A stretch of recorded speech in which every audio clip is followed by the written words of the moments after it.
Hello and welcome to everyone. Today we will be discussing the 29th lecture, that is the 5th lecture of the week 6 on the course of Financial Econometrics. So in continuation of the last lecture, today we will be discussing the second common model or process of the ARIMA family, that is the moving average model. So we have discussed that the two common processes we have. One is the what we call the autoregressive process, and second what we call the moving average process. So the model one, which is numbered as 1, is AR structure, whereas the second is the basically MA structure. In fact, it is the moving average model of order 1.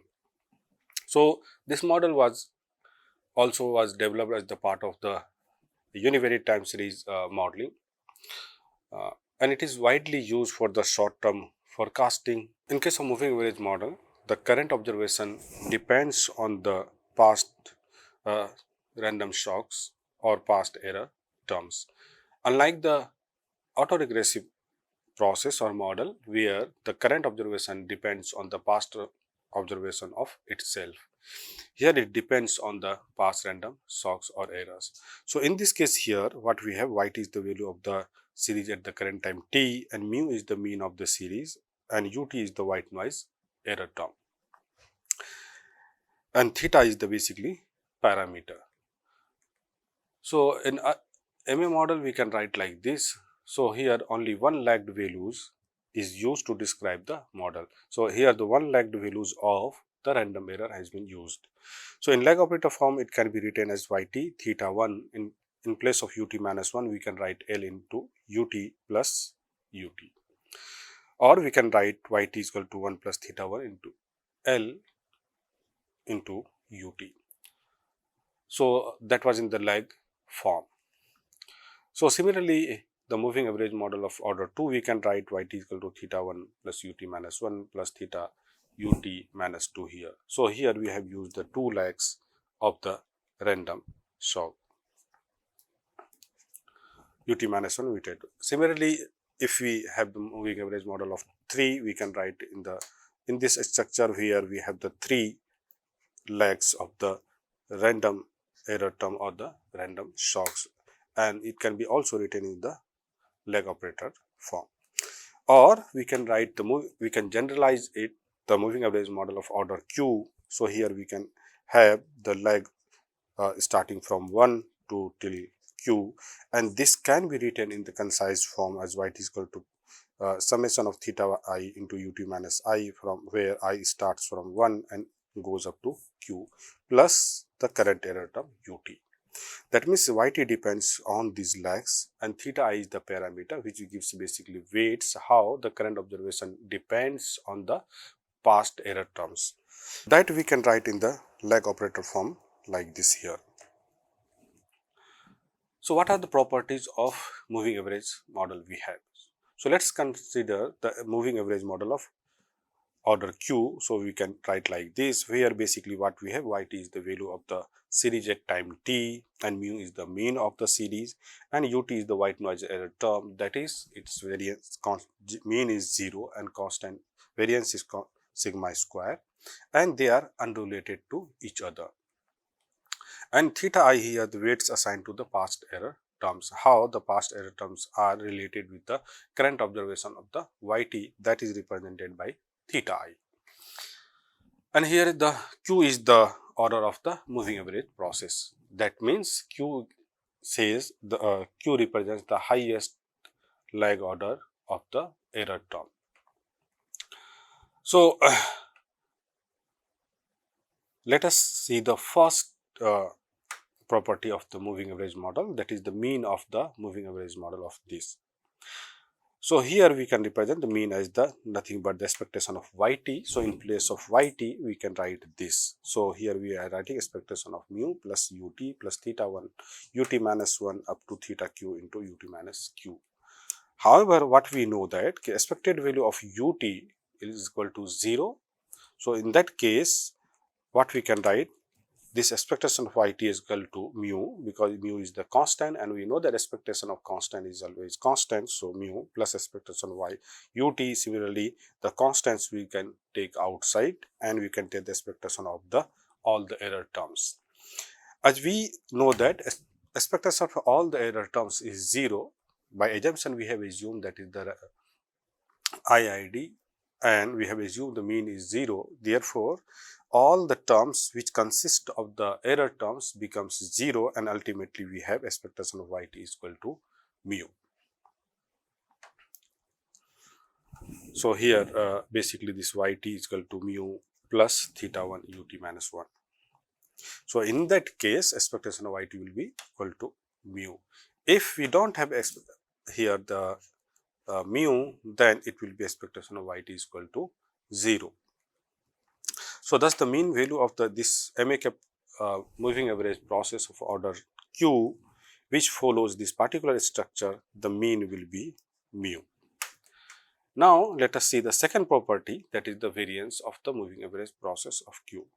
So variance of yt is equal to, we can write this, and here we know that since mu is the constant and the variance of constant will be always equal to 0, so it has no variance. And because the error terms is the white noise, where we have assumed the variance is constant, that is sigma square. So we can write the variance of yt as the variance of ut plus theta 1 square variance ut minus 1.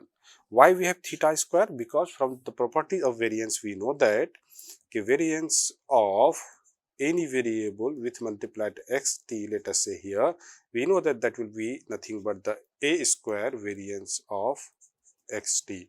So whenever constant comes out, it becomes square. That's we know from the properties of variance. Therefore, every places the theta 1 square has came outside, and we know the variance of error term is constant. So we know that variance of error term is constant. This is the variance of ut and variance of ut minus 1 and so on so forth. The variance of ut minus q will be equal to sigma u square. Therefore, here we can write that variance of yt is equal to sigma u square plus, for this, plus 1 plus theta 1 square theta 2 square, or we can write this is the nothing but the variance of n moving average process of order q. Then the next property, so basically when we say property, that means these are the theoretical properties of the moving average model of order q. So here we can write variance of yt we have already written. So the next basically we will see the next property we have the autocovariance and autocorrelation of the moving average model of order q. So here the autocovariance function we can generally represent gamma s of the MAK process, moving average order of q. It like S is defined as gamma s covariance between yt and yt plus s, or we can say the covariance between yt and yt minus s. Because we have assumed it is a stationary series, in that case the covariance is nothing but the symmetric, because it depends only on the gap, not on the actual location of time. So in both cases it will be the same. So let us see here what happens when we have s is equal to 0. So we will see the autocovariance in the three cases. That is one where s is equal to 0. What we have gamma 0, that is covariance between yt and the yt, because there is no lag. So we have variance of yt, which already we have seen that it will be equal to this sigma u square plus 1 plus theta 1 square plus theta 2 square plus theta q square. Now let us see when s is more than 0 but it is less than or equal to q, where q is the order of the moving average process or model. Then what we see in this case, let us say yt and yt plus s or yt minus s have overlapping error terms. So the autocovariance will be non-zero. For example, at lag S1, what we have gamma 1, the gamma 1 is nothing but the covariance between yt and yt plus 1, or the covariance between yt and yt minus 1. So, in that case, we can substitute the value of this yt and yt plus 1. So, we can write gamma 1, that is autocovariance at lag 1. So, in place of yt, we are writing this equation, the value of yt, and in place of yt plus 1, we are writing mu ut plus 1 theta 1 ut, similarly up to here. Then in this case, if we expand this, if we multiply this and applying the properties of covariance. So, what we know, what is the property of covariance? The property of covariance in terms of error term, what we have, the covariance between ut and ut, there will be sigma square, or covariance between ut and ut minus 1, it will be always equal to 0 because there is no auto covariance, or the covariance between ut minus 1 and ut minus 1 equal to will be sigma square.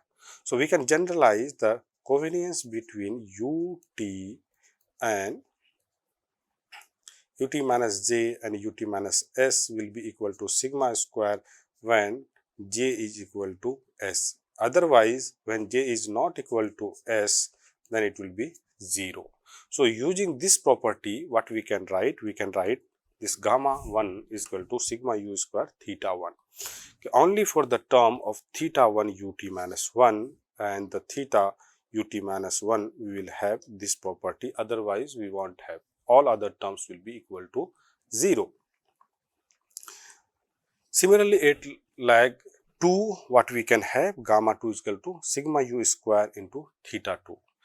If we generalize this, what we will have, for any lag which is less than or equal to q, we will have gamma s, sigma u square and theta s. So, if let us say if you wanted to check gamma 3, that means it will be sigma u square and theta 3, and gamma 4 we will have sigma u square and theta 4, and so on so forth. Now, the third case is what will happen if S, that is lag, is more than the order of the moving average model. So, in that case, whenever we have S greater than Q, we will not have an overlapping term. Overlapping term, in that case, we will.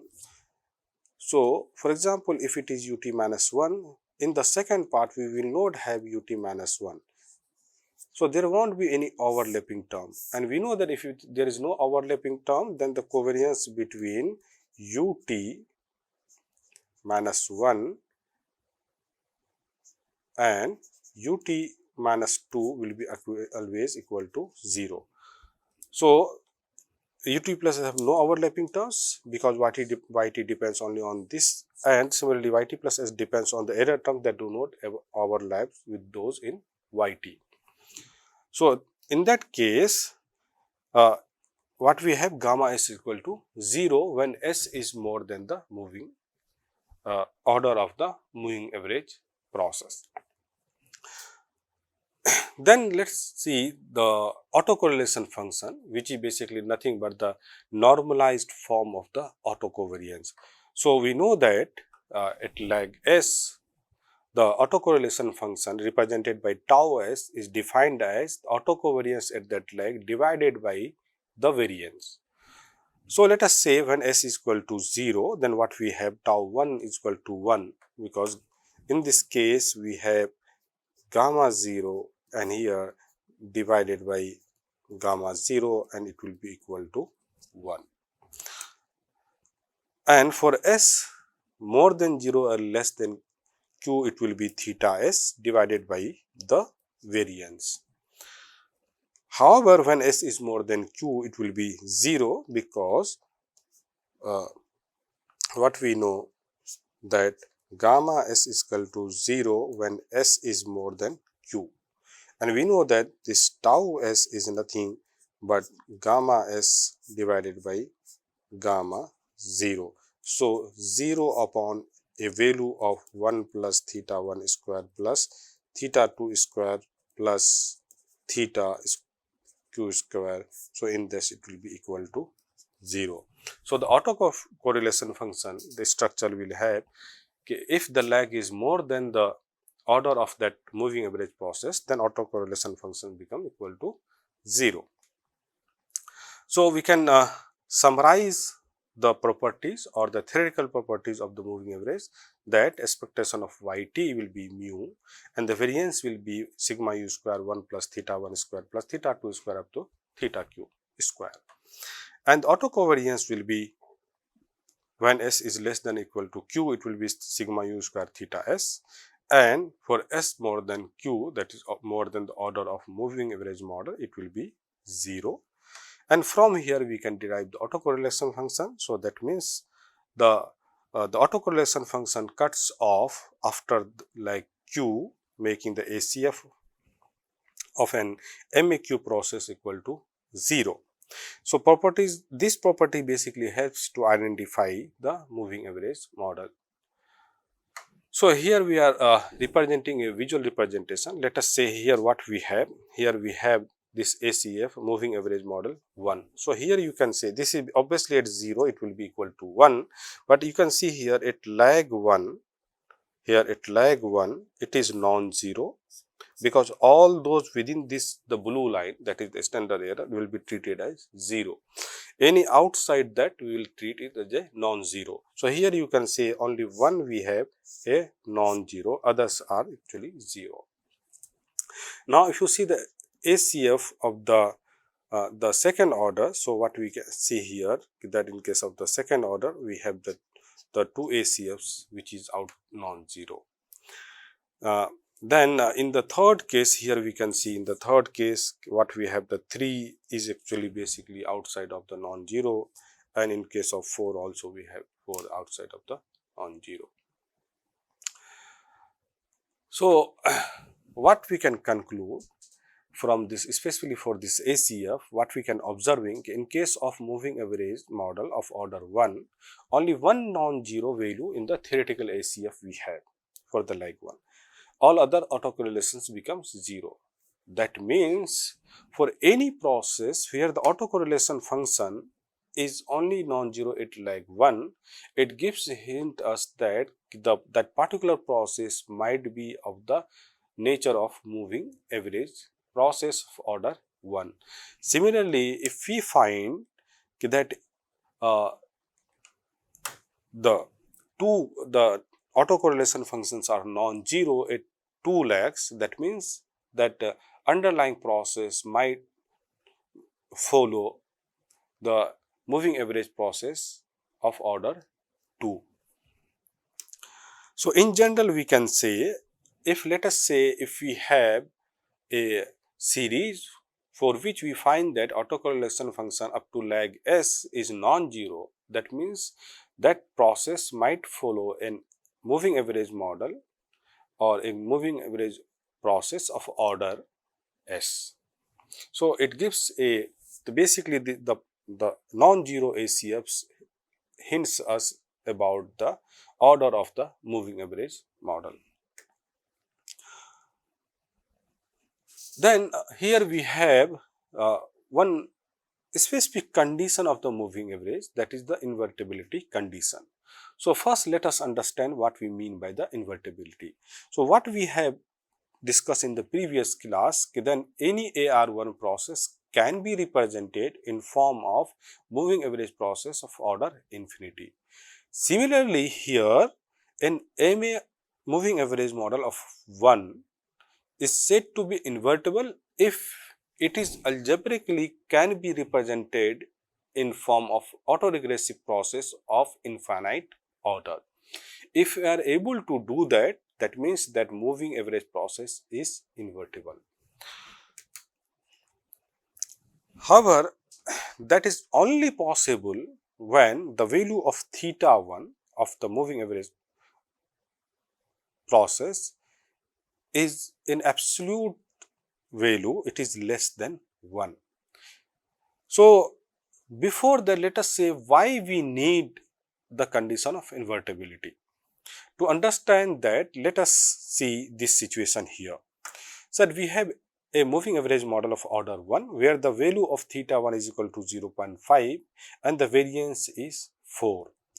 Then we can write yt is equal to mu theta 1 ut minus 1. So, the value of theta 1 is equal to 0.5. Then what will be the expectation of yt? It will be obviously 0 because we do not have mu. Then what will be the variance of yt? Variance of yt, what we know? The formula is 1 plus theta 1 square into sigma u square. So, here 1 plus 0.5 to the power 2 multiplied by the variance. So, that is equal to 5. Now, what will be the autocorrelation function? So, autocorrelation function is nothing but theta 1 divided by 1 plus theta 1 square. So, here it is 0.4. Let us consider the another moving average process of order 1. So, here we have theta 1, which is the value of theta 1 is 2, sigma square is 1, then expectation of yt will be equal to 0 and the variance will be again 1 plus theta 1 square into 1, which basically is nothing but equal to 5. And what will be the autocorrelation? It will be again 0, 1, and for others it will be 0. From these two examples, what we can observe, both these structure have the same pattern of the autocorrelation and the variance structure. However, what we can observe here in this case, one is basically invertible, another is not invertible. What we mean? If you observe the first one where the parameter, the value of theta 1 is 0.5, which is basically less than 1. So, that means it is a satisfy the condition of invertibility. On the other hand, where we have theta 1 is equal to 2, which is obviously more than 1, it does not satisfy the invertibility condition. So, though both are having the same structure of the variance or autocorrelation, but one we cannot be able to represent in the moving average process. So, that is the basically why we needed the invertibility condition. Then, how basically we see the invertibility? Can we represent a moving average process in form of the autoregressive process? To understand that, let us see what we have MA model. So, in this form we have this equation. So, we can write this yt minus mu, so that this part we are taking this side and here ut is equal to theta 1 ut minus 1. So, let us say this term we are representing zt, because here the yt is the random term and here minus mu, this is a constant. So, that means for every observation we are deducting this. So, we can represent this using the zt. Now, we can write zt is equal to ut plus theta 1 ut minus 3. Now, if we take a lag, so we can write it zt minus 1 is equal to ut minus 1 plus theta 1 into ut minus 2, or using this equation we can write ut minus 1 is equal to nothing but zt minus 1 minus theta 1 ut minus 2. Now, let us replace this value in the equation 3. So, if we substitute that value in equation 3, we can write ut theta 1 zt minus 1 theta 1 ut minus 2 and like this. Similarly, for the t minus at time t minus 2, we can write ut minus 2 zt minus 2, and by rearranging we can write like this. Now, let us replace the value of zt minus 2 ut minus 2 in the fifth equation early. So, ut is equal to, then we have replaced this equation, or we can write this as ut plus theta 1 zt minus 1 minus theta 1 square zt minus 2 plus theta 1 cube ut minus 3. Or if we continue substitute till the infinite terms, what we will get? We will get in this particular form. So, if you remember now, this is nothing but the AR structure of order infinity.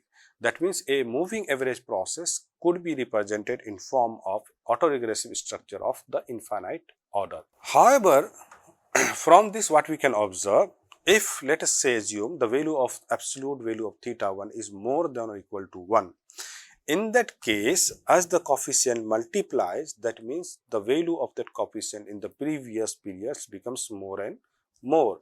So it could represent in basically explosive form against the common intuition, because in most of the economic and financial variables, what we can observe as the time passes, effect of the past observations on the current observation decreases. But here what we are finding, if the absolute value of theta 1 is more than or equal to 1, in that case it will be either remains the same or it will be increasing as we move the towards backwards. To avoid that, we have to put the condition that absolute value of theta 1 should be less than 1, and basically this is the nothing but the condition of the invertibility. Now let us say what will be about the PACF of the moving average model. So the theoretical PACF of the moving average model, it will be decaying towards 0 as time passes. So from here what we can conclude, in case of moving average model, the autocorrelation function basically breaks off or cuts off at the lag of MA model. So that means if it is MA1, then the ACF at lag 1 will be non-zero and all other lags it will be 0. However, in case of the PACF, it doesn't matter what is the lag, it will be decay towards 0 as time passes. So today we have discussed about the moving average model and its theoretical properties and what is the structure of ACF and the PACF, and we also discussed the condition of invertibility. So in the next class we will be discussing about the model by combining an AR process or AR model and the moving average model. Thank you so much. See you in the next class.